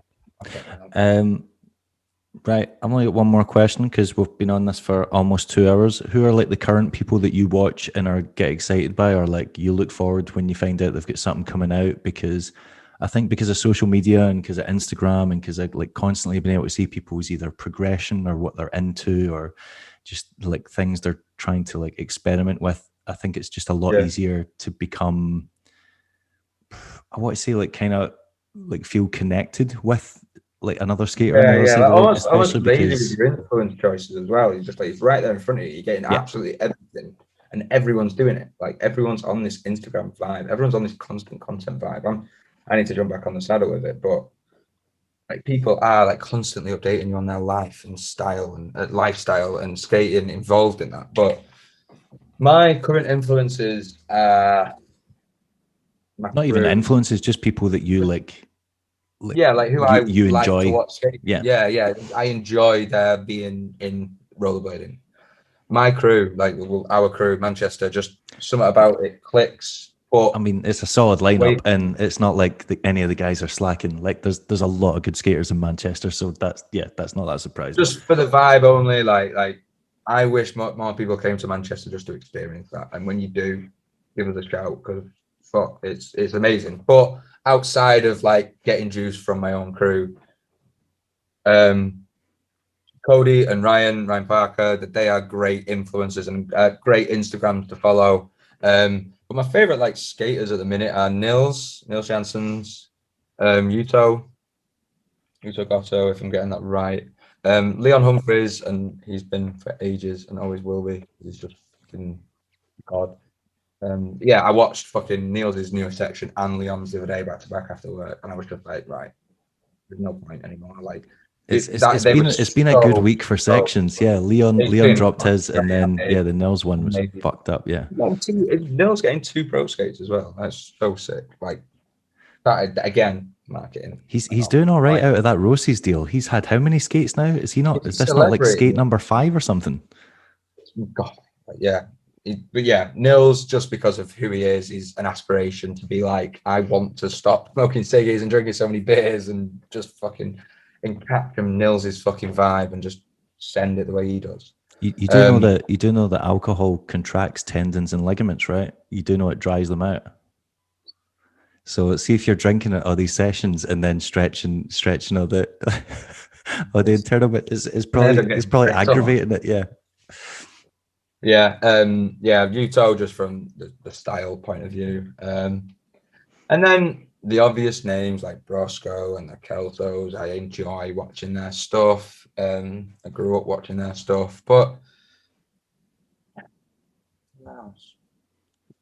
Tom Barrio is someone that I rate highly. He's like I think he's got the shock factor. So he'll put, even though he put something up on Instagram, I think it was today, and it was like just dropped to 900 in this like dinky little park. I think it was like that Cork 7 where it was something like that. And I just remember being like, whoa, that came out of nowhere, because he just has explosivity in his tricks, and you could just be skating along really casual and then just pull something out that makes you jaw drop, and that's so exciting to watch. I hope to film him in the future. We keep talking about I want to do he's got something about him. Yeah I want to do a video of like all the young skaters in the UK scene in the future, everyone under 30, the rest of okay.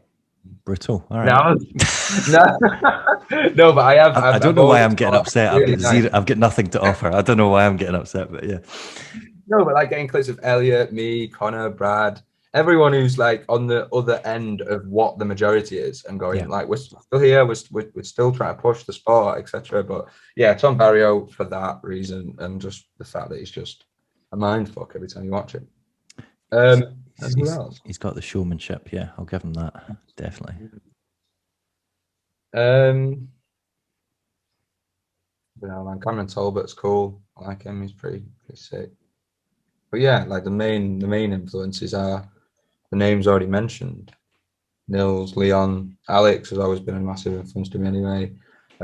Just because of the Steve side of things, the style, I've always gone, oh no, I need to do it better because Alex does it better. And that's just been a thing from day one. That just perfects tricks. Like once he latches onto something, like his alley top soles and the true soles and the farves, once he's like, oh my god, yeah. But yeah, they're my top names. But it's just amazing to see so much stuff on Instagram all the time. The States is like, if you follow enough on Instagram of all the state riders in the US, it's really sick. Josiah Blee just watches Transylvania section every day.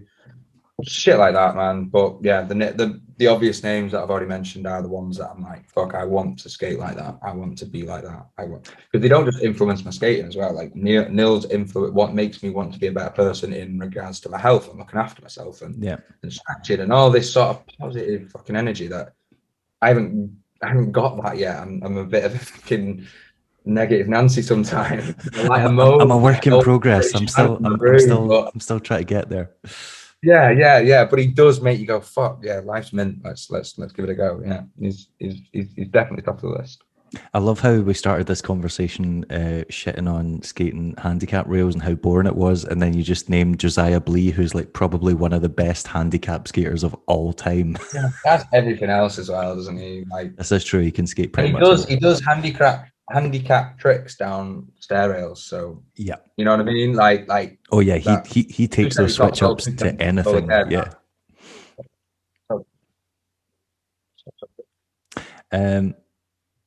I've got nothing else to ask you unless you've got anything else you want to talk about. I do want to thank you for only having one can of beer during this, because I thought if I didn't give you enough time to prep for it, you wouldn't get a carry out and just sit there and get drunk.